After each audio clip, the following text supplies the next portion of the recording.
सरकार जब से बनी है तब से माफिया राज पूरे छत्तीसगढ़ में हावी है। कोयला में माफिया, रेत में माफिया, शराब में माफिया, उसी तरह से यूरिया में भी माफिया, खाद में भी माफिया आ गया है। और इसीलिए हम देखते हैं कि 250 रुपया, 266 रुपये की यूरिया 700-800 रुपये में खरीदना पड़ता है। ये बोलते हैं कि सेंटर पे आरोप लगाते हैं, जब यहाँ तक सेंटर भेज देती है उसके बाद डिस्ट्रीब्यूशन का काम तो राज्य सरकार का है।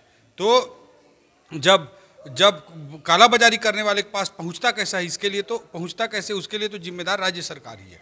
तो ये माफिया राज जो चला रही है कांग्रेस, उसी कारण से सब जगह किल्लत हो रही है। इसके लिए मुख्यमंत्री भूपेश बघेल जी को अपनी जिम्मेदारी लेनी चाहिए।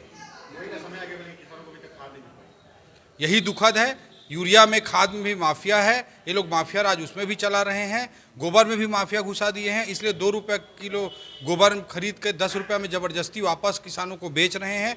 हर जगह माफिया राज है, इसीलिए आज किल्लत, आतंक हो गया था। इसी बात से मुख्यमंत्री अब जा रहे हैं ज़बरदस्ती नौटंकी करने के लिए, और छोटे छोटे कर्मचारियों के ऊपर कार्रवाई करके जताने की कोशिश कर रहे हैं कि बहुत संजीदा हैं, जबकि वही ट्रांसफ़र उद्योग चला रहे हैं और भ्रष्टाचार को छत्तीसगढ़ में पनपा रहे हैं। भेंट मुलाकात का असली चेहरा तो वो सरगुजा संभाग में सामने आया था, जब एक बहन खड़ी होकर बात रखी थी। तो मुख्यमंत्री जैसे संवैधानिक पद पर बैठे हुए भूपेश बघेल ने कहा कि जिस तरह की भाषा का प्रयोग किया, ए लड़की चुप हो जा, नेतागिरी मत कर, लोगों को कहा ये क्या तमाशा है, ये जो शब्द और भाव भंगिमा थे मुख्यमंत्री जी के, वही उनका मूल चरित्र और चेहरा है, जो कि अत्यंत आपत्तिजनक है। पूरे प्रदेश में भ्रष्टाचार और प्रशासनिक ट्रांसफर उद्योग को ढकने की नाकामयाब कोशिशों को इन्होंने सरकार बनने के 10 दिन के भीतर नियमितीकरण का वादा किया था।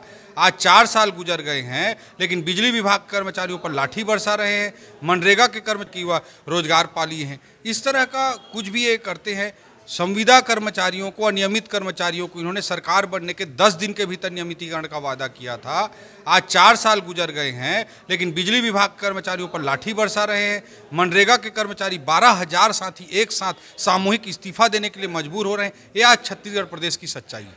ये मार्केटिंग वाली कोई बात नहीं है। इसमें मोदी जी का 20 साल का प्रधानमंत्री और मुख्यमंत्री पद के में रहते हुए उन्होंने बड़े महत्वपूर्ण कार्य किए हैं, प्रशासनिक स्तर पर, आर्थिक स्तर पर, खेल जगत के लिए। तो अलग अलग एक्सपर्ट्स ने इस बुक को लिखा है।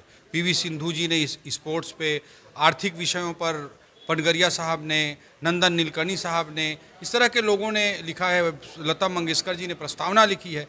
तो उनके इस 20 साल में जो अनुकरणीय और बहुत ही ऐतिहासिक कार्य हुए हैं, उसको हम इंटेलेक्चुअल्स तक, वकीलों, डॉक्टरों, शिक्षकों सब तक पहुंचा सके, पत्रकारों, आम जनता तक। इसके लिए ये प्रयास हमारा संगठन कर रहा है।